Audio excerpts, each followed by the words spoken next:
Quand on a été à la rencontre des parents d'enfants bénéficiaires de ce programme, donc ils nous exposaient le déroulement de cette opération et on sentait chez eux une façon d'encourager ces actions, d'encourager des familles à affronter la maladie et essayer de s'en sortir, que ce soit par la guérison ou par la réussite scolaire. Bonjour Saïd, moi je m'appelle Assina. Je vais vous raconter un peu mon petit parcours. Donc je suis tombée malade en troisième. Donc presque toute mon année de troisième, je l'ai passée à l'hôpital.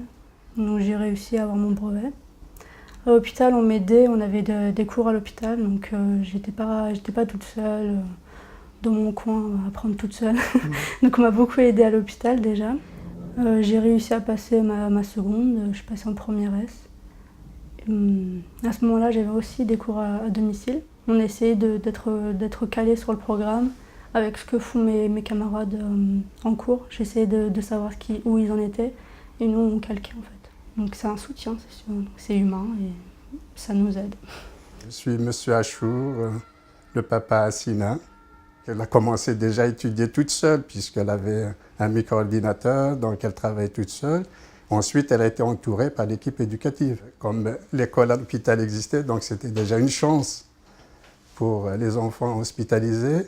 Et c'était aussi un espoir. Quand un enfant s'accroche, il travaille, c'est-à-dire qu'il commence à guérir, donc il commence un petit peu à s'en sortir. Parce que rester dans une chambre stérile 24 heures sur 24, sans soutien, par exemple, des parents, sans qu'il y ait donc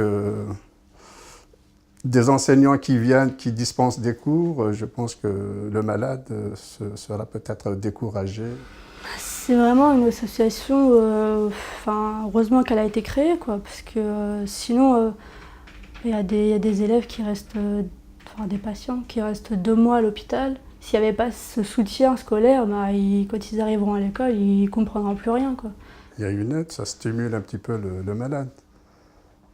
Et ça l'oriente vers la voie de la guérison. Je me présente, je suis Timothée, j'ai 11 ans et demi.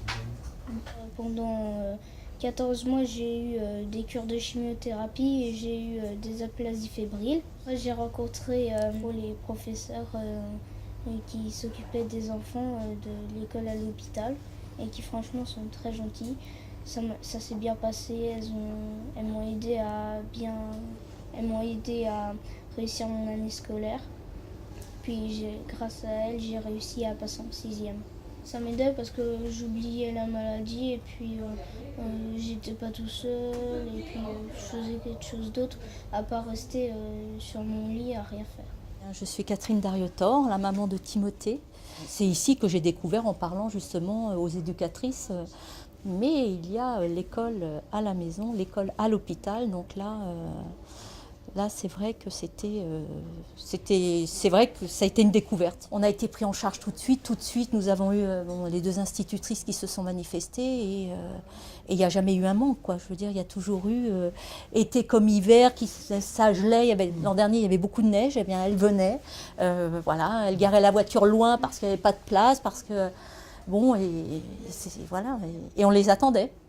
Elles m'ont permis à moi de garder mon rôle de maman et de leur laisser un petit peu le rôle des institutrices. Elles ont assuré le lien avec l'école pour bien établir un programme et Timothée suivait le programme de ses amis. Et il était au même niveau que ses amis. Et elles ont été d'un grand réconfort à des moments où aussi bien Timothée que nous, les parents, nous en avions besoin.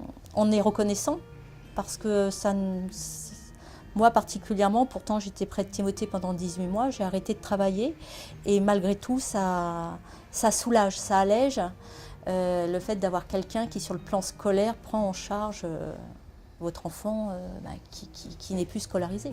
C'est un soutien et moral et intellectuel.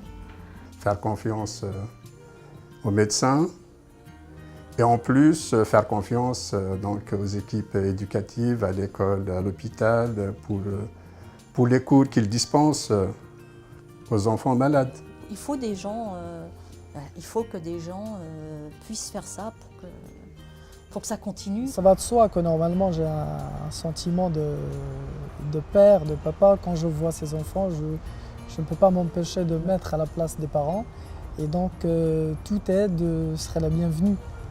Et normalement, en parallèle avec le traitement, j'aimerais bien que mon enfant soit dans un cadre, si on peut dire, normal, de scolarité, de joie. Merci toutes les personnes qui t'ont soutenu quand même. Oui. Pour le travail scolaire, même si c'est pénible, le travail scolaire, à un moment ou à un autre, plus tard tu te diras que ça valait le coup. Ouais. Et oui.